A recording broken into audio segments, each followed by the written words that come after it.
So once you get your final lines piped and you've kind of messed with them with your pen to try to get them down, one of the last things you can do is if you just pick your cookie kind of carefully up and let it drop onto the countertop. This is, once again, gravity being your friend. It's going to cause your strings to kind of fall with the kind of the force of gravity, and really make sure you get that nice adherence. Okay, so you can see we've got our grid going now. And the final thing we're going to do before we switch out our tips and we start doing our run sugar is we're just going to pipe our final frame. And basically that's just around that outside.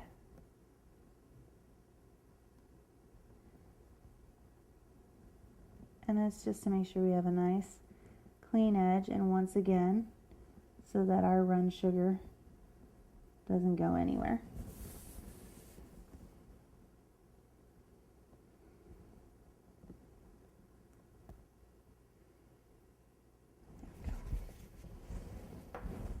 And once again, use your pen.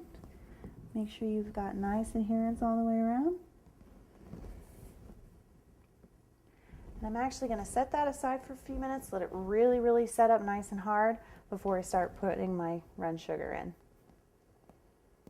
So now what we're going to do while our strings, while our grid is setting up, is we're going to go ahead and work on our clues. Now you have a couple of options here. If you're really comfortable with piping, you can go ahead and pipe all your clues on, which means you're going to write, going to be using some sort of script to write your clues on. If you're not quite so comfortable with piping, you know, it's one of those things that takes a long time to build up. That's where your edible marker comes in. Now this is great because you can just use your regular handwriting. You can go ahead and write right on your fondant. The only thing to keep in mind is this fondant is still pretty fresh, which means you don't want to push down real hard with your marker. So let's get started. I'm actually going to pipe today just to kind of show you what that looks like, but I wanted to show you the edible marker. Also, it's a great thing to include with your cookie, your edible marker, so that whoever you're giving it to can go ahead and fill out that crossword puzzle. So I'm going to go ahead and change out my tip, but I'm not going to get rid of that tip because I'm going to need it for the outline on my border, but it's once again going to be the last thing I put on there.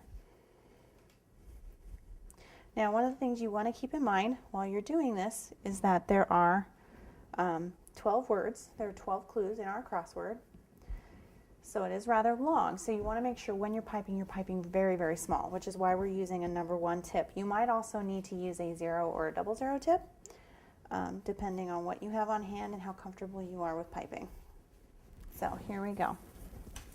We have our clues over here, and I'm just going to kind of cut off this excess part.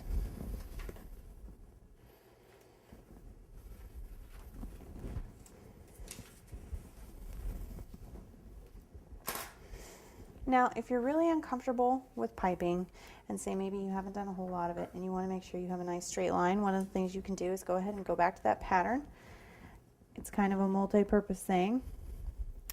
And you can mark, because there are 12 squares here, so you know you have 12 exact lines, but you actually need a little more than that. And you can mark off your lines pretty much the same way you did before, or you can do what I'm going to do, which is just eyeball and hope it turns out okay.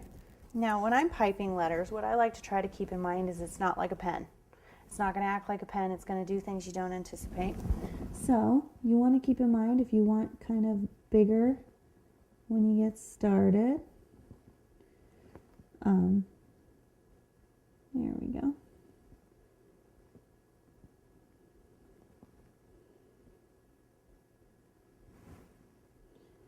And you also might just do, say, your main parts with your piping bag and go ahead and fill in the rest of the sentences with your marker, which I may have to do because I don't have a smaller tip than this today.